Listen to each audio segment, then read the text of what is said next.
bu həqiqətən Ukraynanı belə bir çətin vəziyyətdən çıxara biləcəkmi? Müzakirə edək. Canlı bağlantıda politoloq İlyas Hüseynov bizi gözləyir.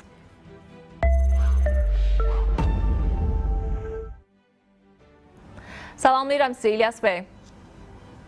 Salamlar, vaxtınız xeyir.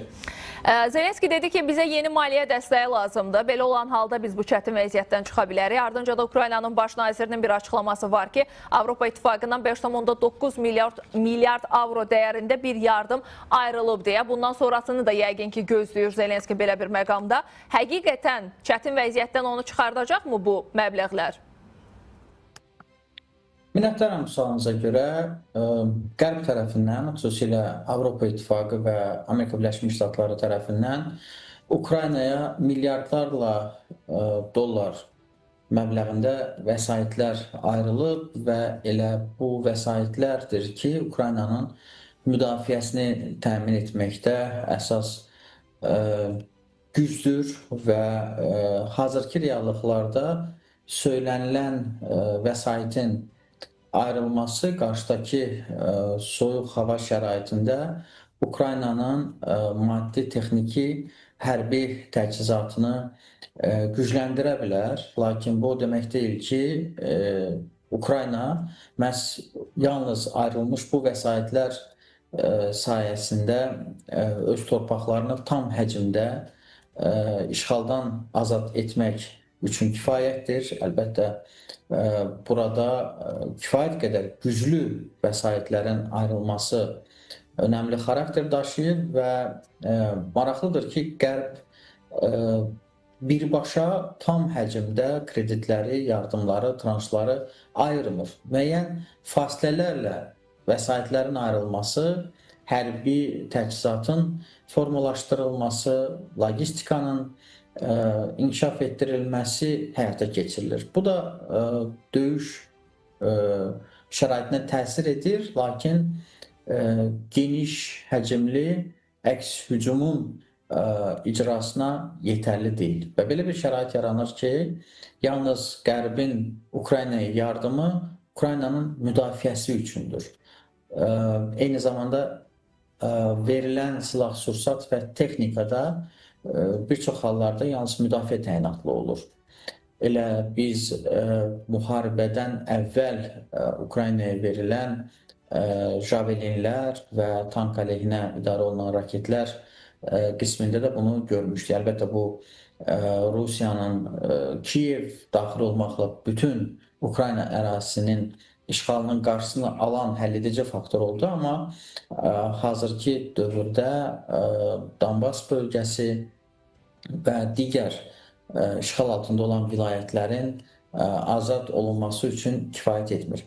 Digər tərəfdən Avropa ayrılan pulları məhz Rusiyanın Avropa banklarında dondurulmuş aktivləri hesabına həyata keçirməyə çalışır, lakin bunu da sanki siyasi danışıqlar predmetinə çeviriblər və hər zaman Rusiyanın aqressiv ritorikası qalxanda Rusiya vəsaitlərinin Ukraynaya ötürüləcəyi ilə bağlı xəbərdarlıqlar edilir və bununla da gərginlik sanki səngiyir və ritorika dəyişir. İlyas bəy, burada bir məqam da var. Bəli, sadəcə xəbərdarlıq kimi deyirsiniz ki, hansı ki, Rusiyanın aktivləri hesabına ola bilər deyə. Ancaq başqa xəbərdarlıqlar da gəlir. Az öncə mən xəbəri də təqdim etdim. Almaniyanın Xarici İşlər Nazirinin çox önəmlidir deyə biləcəyimiz. Deyir ki, Ukraynaya düzdür, dəstək edirsiniz, göstərilir. Ancaq korrupsiya ilə bağlı məqama diqqət yetirilməlidir ki, Qərbin göstərdiyi dəstək bir effektli, təsirli olsun. Bu nəyəsə bir işarə ola bilərmi? Bu bir. İkinci tərəfdən Almaniyanın keçmiş kansleri Olaf Scholz da bir məsələyə diqqət çəkdi ki, bizim Ukraynaya etdiyimiz yardımların nəticəsində məhz Almaniyanın əvvəlki hökuməti çöktü deyə. Yəni, bütün bunlar nə deməyə əsas verir? Ukraynaya dəstək bir formada dəyişməlidirmi ya da nəzarət mi düzgün aparılmır? Maliyyə dəstəyi ilə bu proses həll olunmurmu? Həllini tapmayacaqmı? Bu çox mühüm məsələdir və bu məsələdə olan qaranlıq tərəfləri düşünürəm ki, biz qarşıdakı dövrdə daha aydın hiss edə biləcəyik. Bu, həm də Zelenskinin hakimiyyətdə qalıb-qalmaması, müharibənin bitməsi, müharibənin və Ukrayna ərazilərinin müqəddəratı ilə bağlı hakimiyyət dəyişikliyi fonunda daha aydın şəkildə nəzərə çarpacaq. Yəni əgər Ukraynada hakimiyyət dəyişərsə, yeni gələn hakimiyyət bundan öncəki hakimiyyətin müharibə dövründə korrupsiya əməllərini ifşa etməyə çalışacaq və bununla da əlbəttə ki, siyasi reytinq və nüfuz qazanmaq niyyətini ortaya qoyacaq. Hazırki dövrdə əlbəttə qəti şəkildə Ukraynanın hərbi siyasi establishmentini korrupsiyada günahlandırmaq düşünürəm ki, bir qədər tezdir, amma artıq bunu Ukrayna əvəzinə, hətta Rusiya əvəzinə də Avropa funksionerləri edirlər. Hakimiyyətdən getmiş Olaf Scholz və digər şəxslərin dilindən bunu eşitmək olar. Ümumiyyətlə, korrupsiya Damokl qılıncı Brüssel üçün sanki bir mühüm təsir rıçaqıdır. Mən yaxşı xatırlayıram ki, 1999-cu ildə hələ NATO-nun, Avropa İttifaqının şərqə genişlənməsində Polşa, Çekiya və Macarıstan bu iqtisadi və hərbi siyasi alyansa qəbul olunanda ən mühüm hüquqi islahatlar korrupsiya üzərində. Yəni, korrupsiya ilə bağlı bütün islahatların həyata keçirilməsi nəticəsində həm də bu üç dövlət NATO-nun tərkibinə daxil oldu. Yəni, hazırda da Ukrayna üzərində bax, bu cür xəbərdar edici və yaxud monitoring, təftiş, fiskal siyasət ilə bağlı mühüm çağırışlar eşidilməkdədir və açıq eyham vardır. Və bu, Avropanın siyasi leksikonuna düşünürəm ki, ABŞ tərəfindən ekstrapolyasiya olunmuşdur və ilk öncə bu barədə eyhamla danışan elə ABŞ prezidenti idi ki, daha geniş həcmdə vəsaitlər Ukraynaya ayrılıb, nəticə yoxdur. Yəni, ABŞ və Avropanın lider dövlətləri nəticə və fakt üzərindən danışırlar. Vəsait ayrılıb, nəticə hardadır? Nəticə yoxdur deməli, bu vəsaitin xərclənilməsində, onun parçalanmasında transparentlik pozulub, yəni şəffaflıq pozulmuşdur.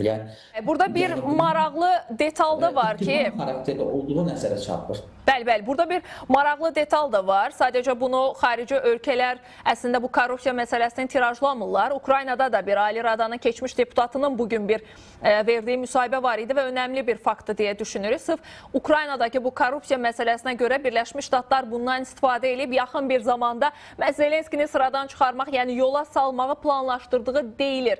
Hətta bunu bununla da əlaqələndirirlər ki, Ədliyyə Nazirinin çıxarılması, dəyişdirilməsi təsadüfi deyildi. Yəni sadəcə bu kadr dəyişikliyi kimi qələmə verilmədi gündəmdə. Bunu bu cür başa düşmələri lazım gəldiyini də xüsusi olaraq vurğuladı. Yəni bundan avtomatik olaraq, nəticə olaraq biz bunu anlaya bilərikmi ki, sıra artıq yavaş-yavaş Zelenskidə və digər kadrların dəyişdirilməsində ola bilərmi?